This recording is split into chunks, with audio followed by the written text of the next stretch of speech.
This week, join me as I explore a lost civilization bathed in blood. By the early 16th century, the Aztec Empire was the largest ever to rule Mesoamerica. When the Spanish conquistadors arrived in Mexico, they recorded that the Aztecs were conducting human sacrifice on an unprecedented scale. In one instance, over 80,000 victims in just 4 days.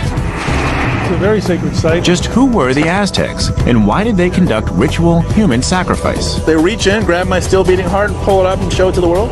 Were the Spanish accounts grossly exaggerated, or were they true?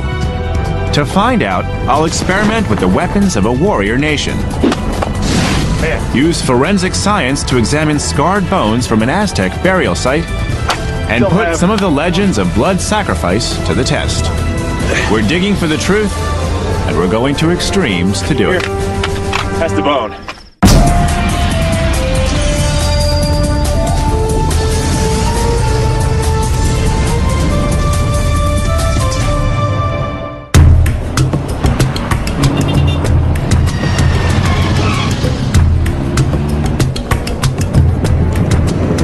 This is Zócalo Square. Today, it's the heart of Mexico City, and I'm told, the largest square in Latin America. 500 years ago, this was the center of the Aztec Empire, a civilization synonymous with human sacrifice. Hi, I'm Josh Bernstein. I've come back to Mexico to explore whether or not the horrific stories of a culture soaked in blood could possibly be true. The Aztecs became associated with human sacrifice thanks to these vividly illustrated Spanish chronicles. Created in the 16th century AD, during the Spanish conquest of Mexico, they record a culture that celebrated extreme ritual violence. A society where Aztec priests tore out the hearts of sacrificial victims and painted their temples with their blood. But are these accurate descriptions of real events? Or merely the propaganda of a conquering power? To find out, I'm meeting up with Dr. David Carrasco of Harvard University's Divinity School. Thank you. He's been studying the Aztecs nearly all his life. So we're just a stone's throw from the main square. Yes, and we've arrived right at the very foot of the great Aztec temple. This is one of the greatest finds in all of the Americas. Yes, it really represented for the Aztecs the center of not only the Aztec Empire, but the whole cosmos. You can compare it to something like Mecca or the Vatican today. This was the holy of holies in the Aztec world. That may be, but today the site appears sparse and incomplete. Today, this is all that remains? This is all that remains, because what happened was when the Spaniards came, they saw this as the house of evil idols, and they saw the building itself as an evil building, and they destroyed the temple, knocking off the top 85–90%. So really what we're seeing here is just the tip of the iceberg. It is the tip of the iceberg. David tells me 95 to 98% of the Aztec Empire remains undiscovered. Although much still lies beneath Mexico City, 30 years of excavations at the Templo Mayor have given archaeologists new insights into the world of the Aztecs and how they built their holy city. We can see a historical narrative in stone. What the Aztecs did was take volcanic rock, put it together with their mortar to build walls that really stood the test of time. They also built walls that weren't so heavy. And the reason they wanted to not build heavy walls was because they actually built this city on a lake, a very soggy lake, in fact. Mm-hmm. Why in a lake? The answer can be found in the icons on the Mexican flag. According to Aztec legend, these icons come from ancient divine instructions. The Aztec were to migrate and resettle, building a new capital at the place where they saw an eagle perched on a cactus while eating a snake. That place turned out to be in the middle of a lake. Through crafty engineering, the Aztecs turned the swampy soil into solid, buildable land. They called their new city Tenochtitlan. It grew to become a thriving metropolis. At its height, in the middle of the 15th century AD, it was home to 250,000 people, as large as any European city of the time. When Hernán Cortés and the Spanish conquistadors first laid eyes on this floating capital, they thought they were dreaming. But as Cortés and his army entered the city, the dream became a nightmare. According to their accounts, the Aztec capital was a city where intense ritual violence was an everyday event. One thing that's fundamental. David explains that the topic of human sacrifice is a sensitive subject for many Mexicans today. They question the accuracy and savagery of the Spanish accounts. Still, archaeology has uncovered some undeniable and uncomfortable truths. This is the precinct of the Eagle Warriors. We enter a section of the Templo Mayor to see where Aztec warriors ritually prepared for battle. In the Aztec world, there were two groups of military heroes. One were the Jaguar warriors, but the most powerful were the Eagle warriors. And the excavation of the Great Temple led to the discovery of this place, which was where Eagle warriors were initiated. David tells me that archaeologists recently conducted a chemical analysis of the floor in the precinct of the Eagle warriors. What they found in this section of the temple was astonishing. They found evidence of blood. They found blood here in the ground. That is, blood offerings were given here, probably by the warriors undergoing initiation. Their own blood. Their own blood. David says that sacrifice was tightly woven into the fabric of Aztec life. People engaged in bloodletting, also known as auto-sacrifice. In this very room, warriors, using obsidian blades and cactus needles, would draw blood from their arms, fingers, and thighs as offerings to the gods. But David explains that this was only a small percentage of the blood offerings being made. Most of the bloodshed at the Templo Mayor came from the Aztecs' enemies. The reason for the slaughter, he says, was in part religious, and it was in equal parts a chilling display of power politics. Once a year, a very powerful sacrifice was carried out right here at the Templo Mayor. And what happened is, enemy warriors were brought in from other communities, and they were sacrificed in a ceremony called the Feast of the Flaying of Men. Nice, like the Feast of the Flaying of Men? That's right. They were carried up the steps, and hidden up above, behind bowers, were the actual rulers of their own communities. So they'd bring the heads of their competition, their enemies, here to witness this ceremony.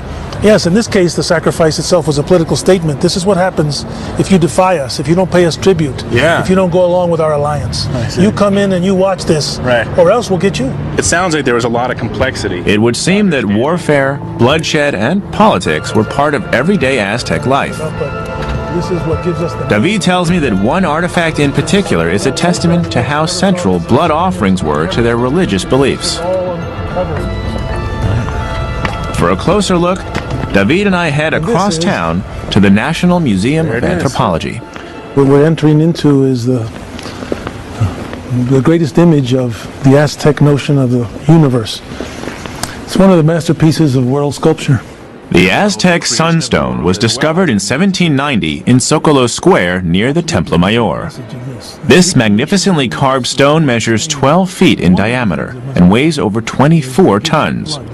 While it's often referred to as a calendar stone, David tells me this is a common misconception. So when archaeologists discovered this, they thought that this spoke to the sophistication of Aztec astronomy. In part, that's what they thought, and it was a mystery for many years, but as archaeologists and astronomers began to look at it, they realized that it wasn't an astronomical chart, it was really a stone of myth. This is myth carved into stone. So can you explain to me then the story that's captured here?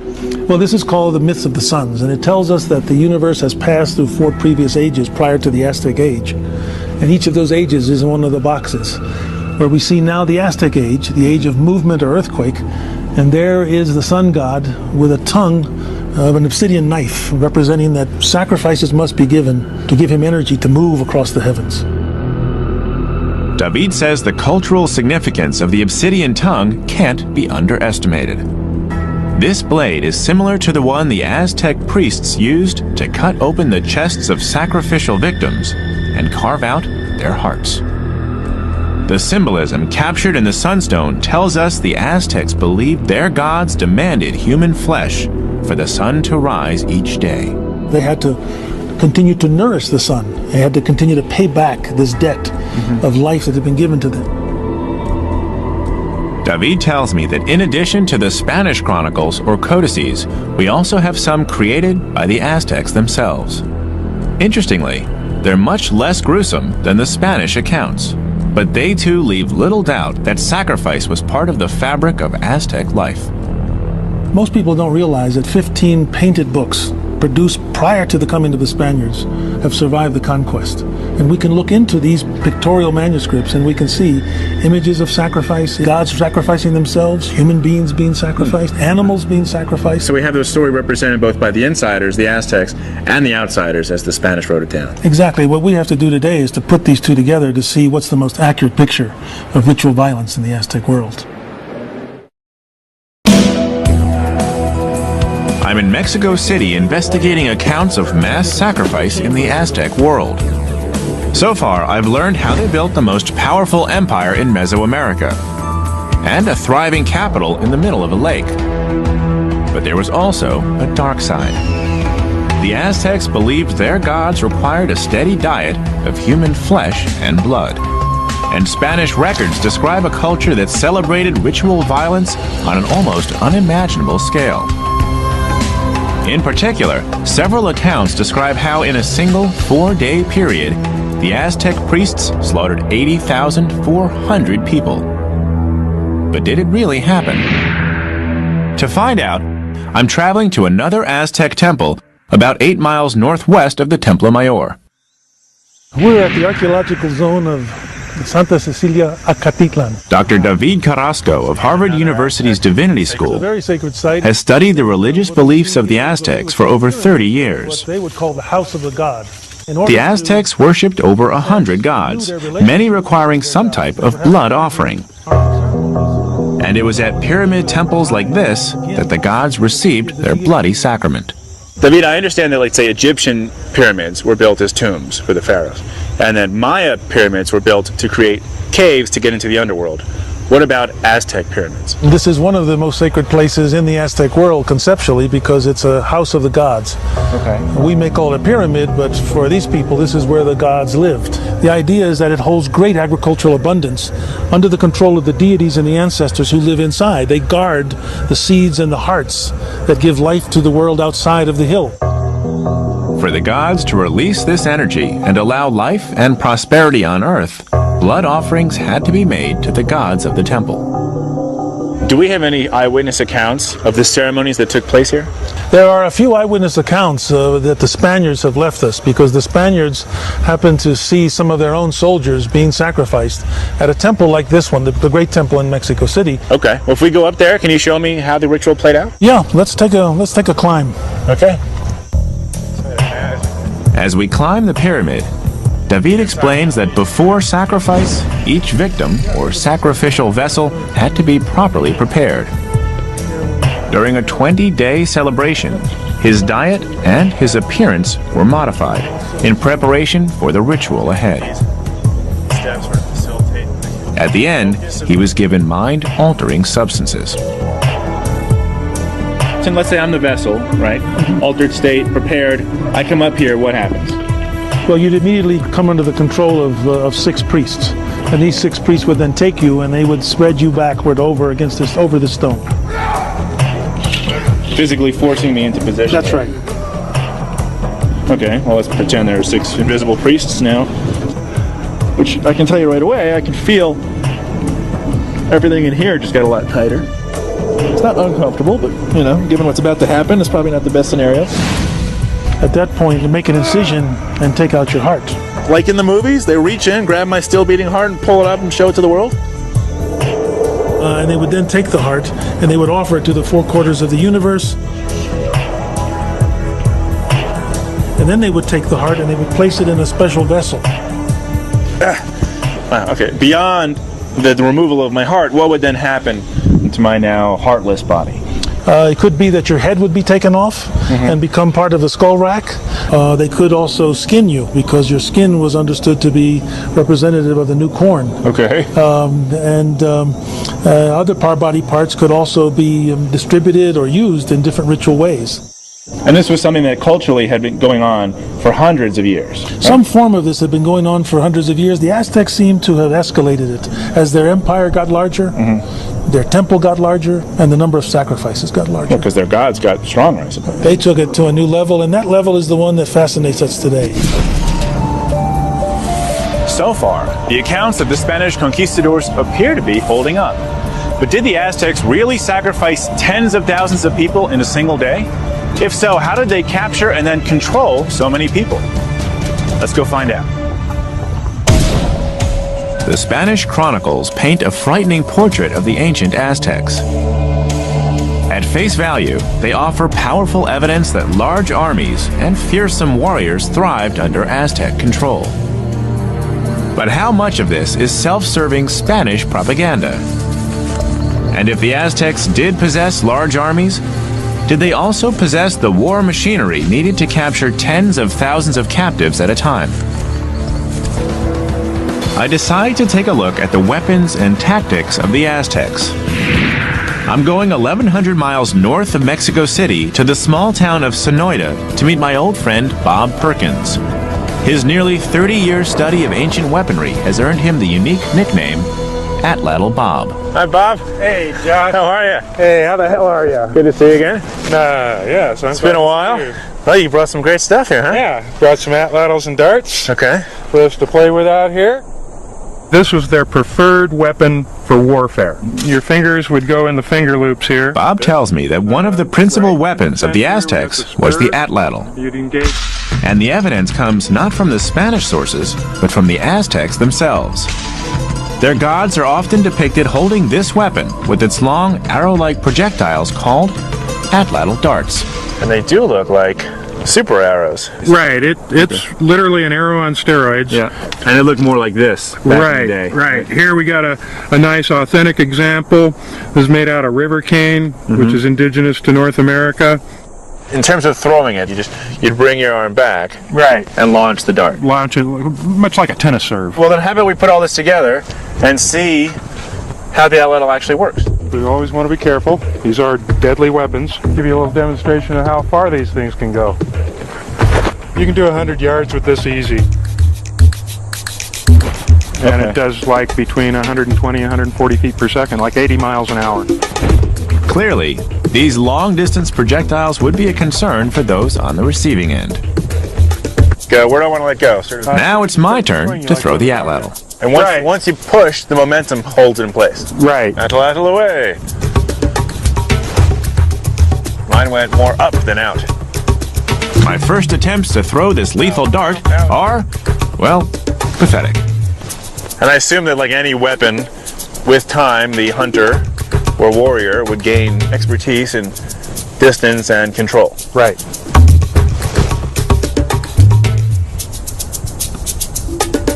And you've got a nice target. Bob tells me that while we'll probably never know the precise military strategies of the Aztecs, one thing is certain. They sought to maximize the number of survivors on the battlefield.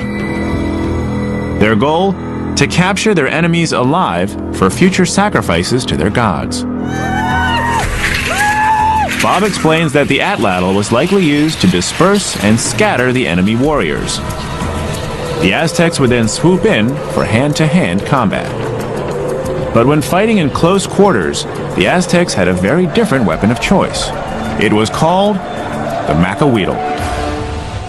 So what we have here is macahuitl 101. Right. This was their standard infantry weapon. What it is, basically sort of a canoe paddle-shaped piece of wood with grooves on either edge here, where they fixed these obsidian blades in there along the edge with pine pitch. All right, so let's make a macahuitl. First thing we do is heat up the pine pitch. Okay, get completely liquid. So pine pitch, beeswax, and charcoal. Right. Heat that up until it gets to be like a liquid goo, and then that becomes Aztec epoxy. Right. Primitive epoxy. Hold it steady. The combination of strong wood, black pitch, and razor-sharp blades makes the macahuitl an intimidating weapon of war. That's looking pretty vicious there, Josh. But was the macahuitl so intimidating that the Aztecs' enemies preferred to surrender than to fight? Like, watch out. We got the weapon of the foot soldier for the Aztec army.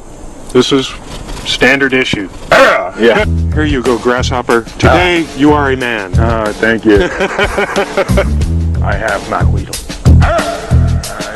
Bob's hung up a few watermelons so he can test the weapon's sharpness.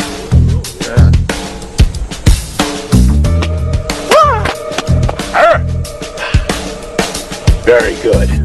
I like the macweedle. Bob like. Yes. Deadly weapon. So we've proven that this is sharper than a melon. But I'm aware that we're not just going to stop at melons. No. We got the beef. We got beef. Try this thing on flesh and bone. Flesh and bone. Look at that. Yeah. Nice big side of beef there. Bones. Yes. We'll see. I think, Bob. Good? You got the macweedle. You're in charge. Okay. Here we go.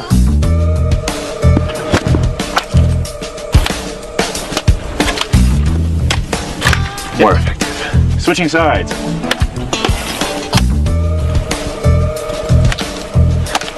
No wonder some of the Aztecs' opponents chose surrender over war. In there. Yeah, I can hear.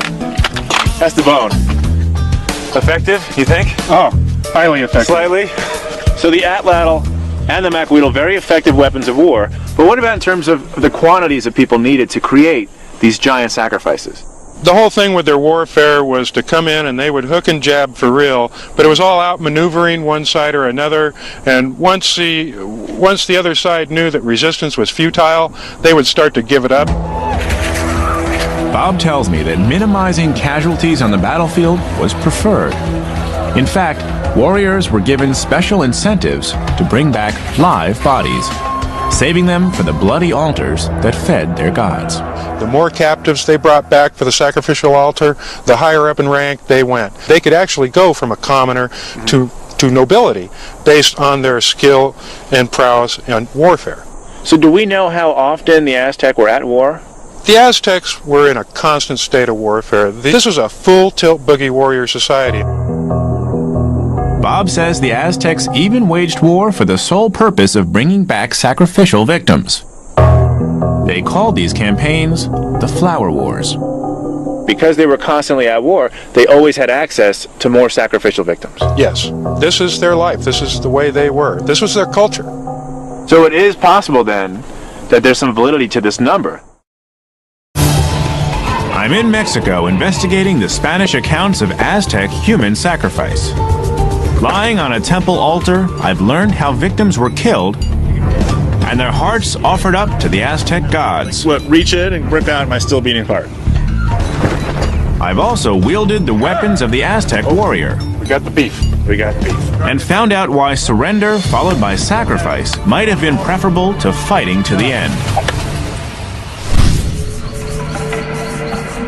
But could the Aztecs, as the Spanish accounts contend, actually gather 80,400 captives into their capital, Tenochtitlan, for a massive 4-day blood sacrifice? And how could a single city control so many prisoners, especially when it was planning to kill them?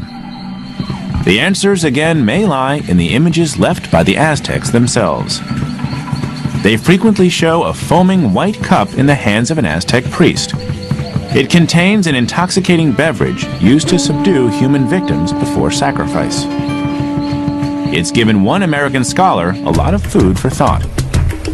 His name is Dr. Robert By. He's an American ethnobotanist who's researched the plant life of Mexico for over 30 years. We're driving together to a hillside above the town of Toluca, about an hour and a half west of Mexico City. Bob tells me that the white foam drink depicted in the Aztec codices is called pulque. And pulque is still made in Mexico today. Produced only in rural areas, it's created by the rapid fermentation of the sugary sap from the maguey plant. Happy good. Hola, Don Juan. ¿Cómo está? Quiero presentar a Josh. Mucho gusto. The scientific name is agave, and the maguey plant is the common name. There are about 140 species in Mexico, and there are about 8 or 10 that are specifically used for the production of pulque. So the same plant that makes tequila in certain parts of Mexico makes... Right, this is a species specifically for making pulque. The sweet-tasting liquid of the maguey is called aguamiel, or honey water. To gather the precious fluid, a few of the plant's broad leaves have been cut down to the base. The plant's central stalk has also been removed. and the aguamiel collects in the hollow that remains. And then every day, about 4 liters of agua miel exudes into the center. He comes along and takes out the liquid. So can I see how it's done? Yes, Don Juan, ¿puede empezar a sacar la agua miel, por favor? Sí, vamos de afuera.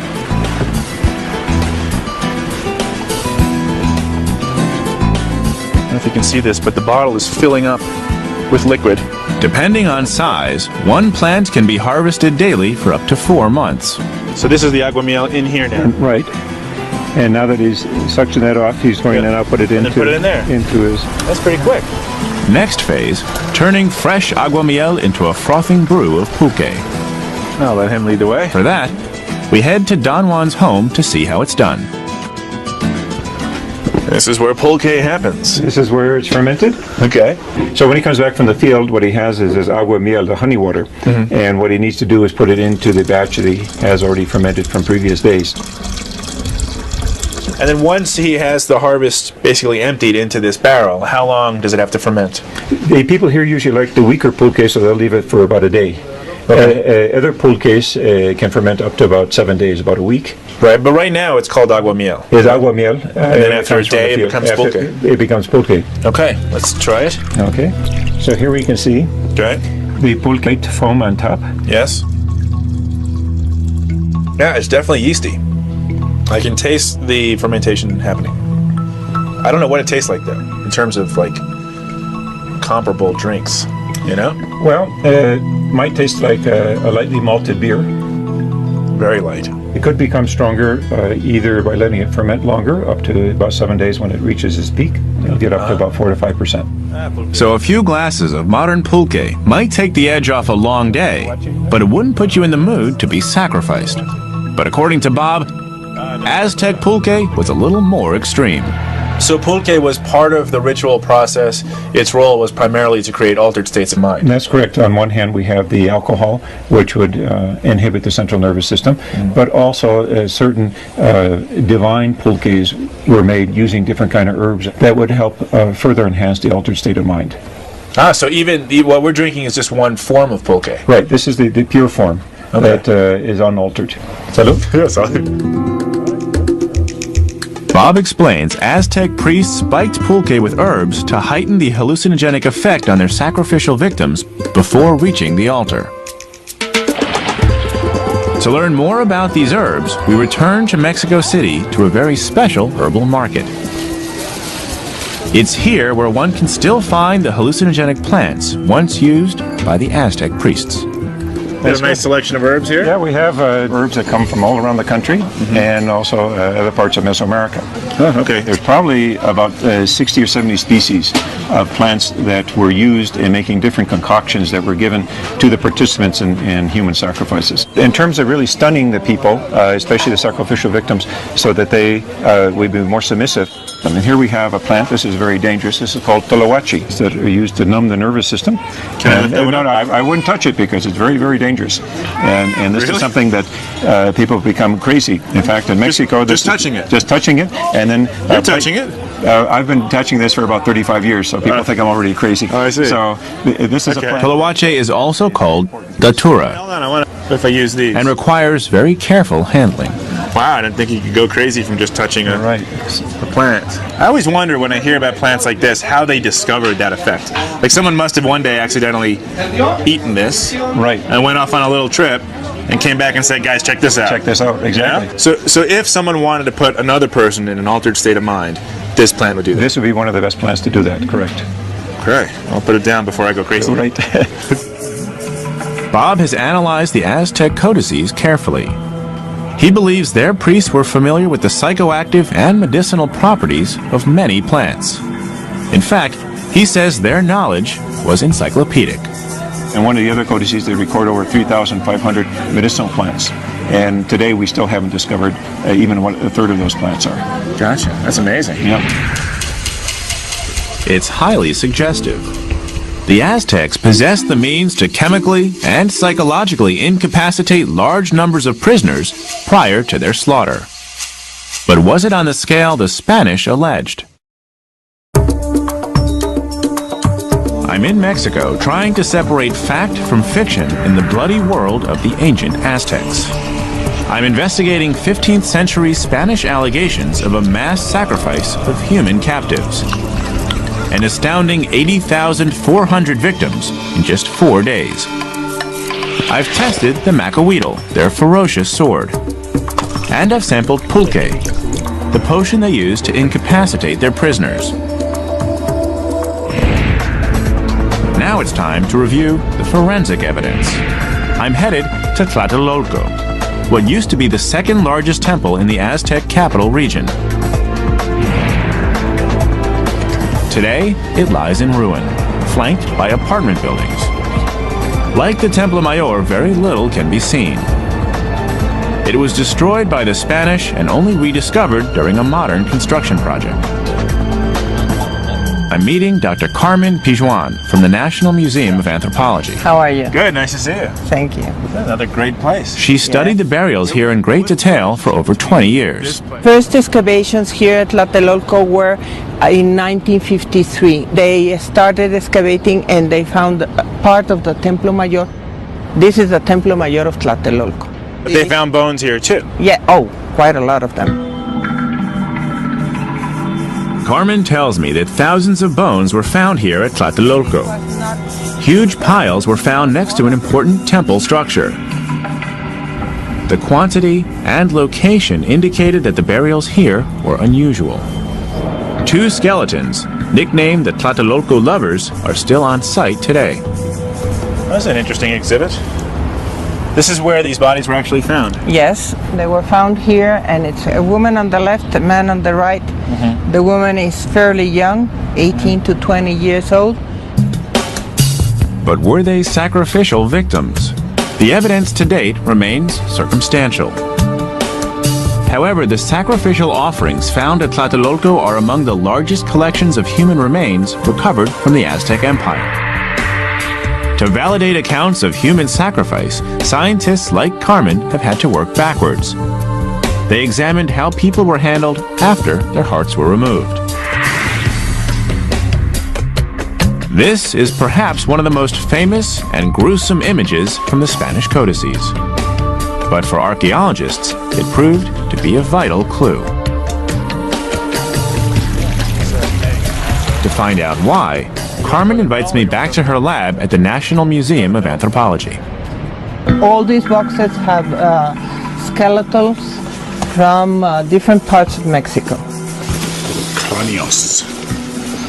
And you can put it here. So these came from where we just were? Tlatelolco, yes. Yeah. These skulls are from the Zompantli, which is the skull wreck. And in Tlatelolco, 170 skulls were found from the Zompantli. Okay. So this is what you're talking about, this hole here. Yes, and this hole was done by impacts. These skulls are among the greatest discoveries made at Tlatelolco. Archaeologists now possess proof that the Aztecs built skull racks from the craniums of their victims.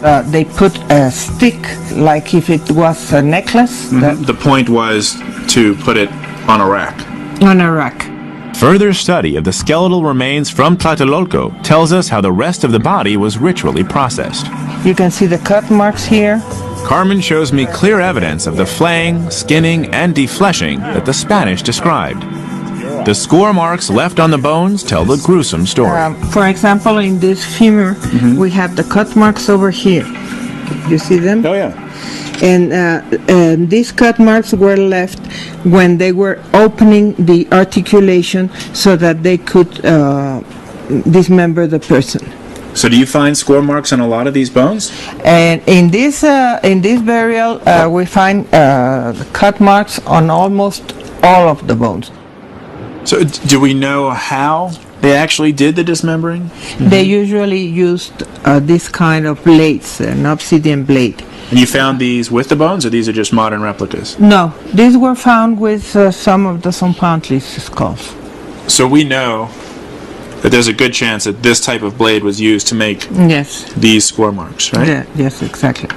My other curiosity is that we have the Spanish chronicles. We have the references of the conquistadors. Yes. But we don't know if they're telling the truth. Here we have bones, which seem to support the story of massive amounts of sacrifice. Yes. Right. So what do these bones tell us about the people who were sacrificed here? They are very young people, and 75% are males and 25% are female. Carmen tells me these sacrificial victims were mostly males of warrior age from areas beyond Tenochtitlan. I've already learned that warfare was the vehicle by which Aztecs captured their future victims. Here is physical evidence to support this. The end was not to kill the warrior, but to captivate it to be sacrificed. And there's more. Though most of the bones appear to belong to warriors, almost none bears battle scars. It's yet more proof that the Aztecs really did possess the ability to overwhelm their captives. Physically, psychologically, chemically. It seems these people barely resisted going to the altar. This building is a repetition of an ancient myth. I'm in Mexico investigating the Spanish accounts of Aztec human sacrifice. So far, I've examined the motives behind the violence. And I've looked at the bones left over from the slaughter. The point was to put it on a rack. On a rack. I've handled the weapons used to capture the Aztecs' victims. And tasted the potions that subdued them. Salud. The evidence so far is compelling. There can be no doubt the Aztecs practiced human sacrifice on an unimaginable scale. But one big question remains. The Spanish wrote of a 4-day orgy of violence that left 80,400 human beings dead. Was it an exaggeration or the truth? Today, Mexico City covers 98% of the Aztec capital, and the victims' bodies cannot be easily located and counted. But there is another way to creatively put the story to the test. As you can see, I've come to a meat processing plant, and if you're wondering why 80,400 people sacrificed in just 4 days seems like a tremendous quantity. So I've come here to the largest plant in Latin America to see if that much flesh and bone can actually be processed using modern technology.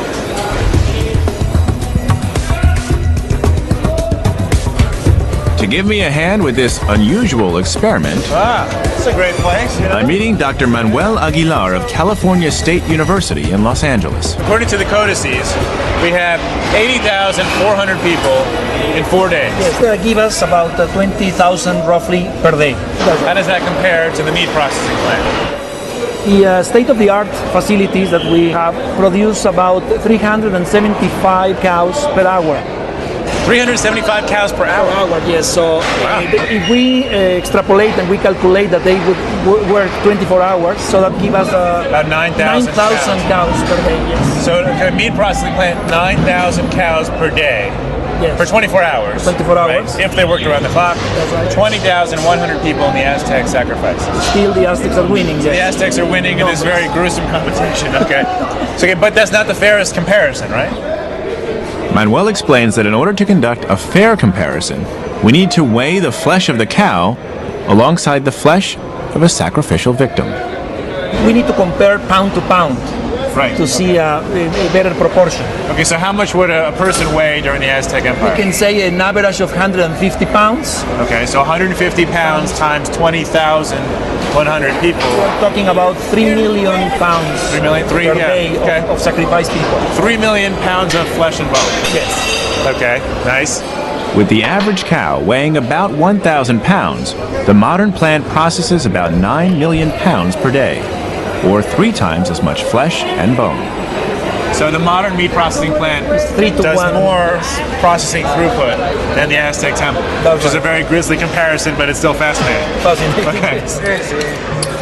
But I want to know, using Aztec blades, would it have been possible to dismember and process even a third of what a modern plant does today? Put on a coat.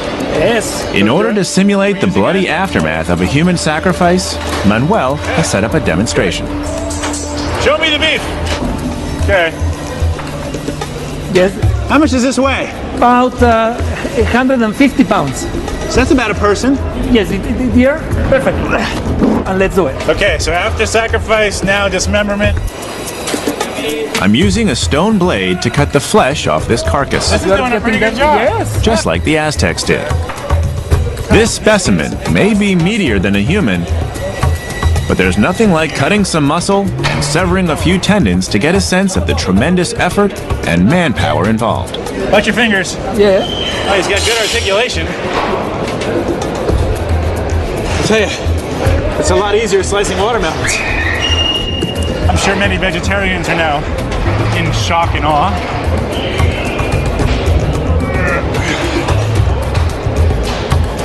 And I apologize to all butchers of the world for making a serious mess. Since I'm clearly not a butcher, and I don't have the surgical skills of the Aztecs, I decide to finish the job with some... Modern technology. And remember, this is just one piece of one carcass. Do it with your... The Aztecs would have had to process over 20,000 a day. Okay. You made it. All right. A lot of work. A lot of work and very labor intensive, this Yes, procedure. very. Manuel tells me it's possible that the Aztecs possessed the means and manpower to assemble 80,000 victims. But killing and dismembering that many human beings, and inside the time frame described by the Spanish, doesn't seem possible. The Aztecs would have had to sacrifice one victim every 2 minutes at each of their 19 principal temples, around the clock, and for 4 straight days. Instead, Manuel thinks that some Spanish codices have to be considered more accurate than others. 3 codices coincide in the 80,400 number we have discussed. Another source says 60,000, and the Codex Toledano-Remensis says 20,000. Oh, so even within the codices, we have a discrepancy. We have a discrepancy. So, and big discrepancy, because from 80,000 to 20,000 for the 4 days. Manuel explains that 20,000 sacrifices over 4 days would leave about 6 minutes for each sacrifice. A tall order, but more within the realm of possibility. You think 20,000 people per 4 days is the maximum possible number? Yes, considering the parallel 19 temples working together. Manuel says when it comes to the Spanish chronicles and their account of Aztec sacrifice, it's important not to take the numbers at face value. For example, one Spanish soldier insisted he counted 136,000 skulls on the main skull rack of Tenochtitlan. Just imagine you will need like a kind of Empire State Building with craniums to have that kind of amount. I don't believe that they could have the time in the middle of the conquest and doing battles to count the skulls. So the numbers we read about, Manuel, whether it's 20,000 or 80,000, were really for dramatic effect, not for a literal interpretation of this many people slaughtered on this many days. Exactly. Most archaeologists now agree that the Spanish accounts are exaggerated, and that the exact scale of Aztec human sacrifice is likely unknowable. However, whatever the exact number may have been, the imagery and extent of the Aztecs' ritual violence and mass killings still shocks us today. The blood on their altars may no longer feed their gods, but it will certainly feed our imaginations for centuries to come.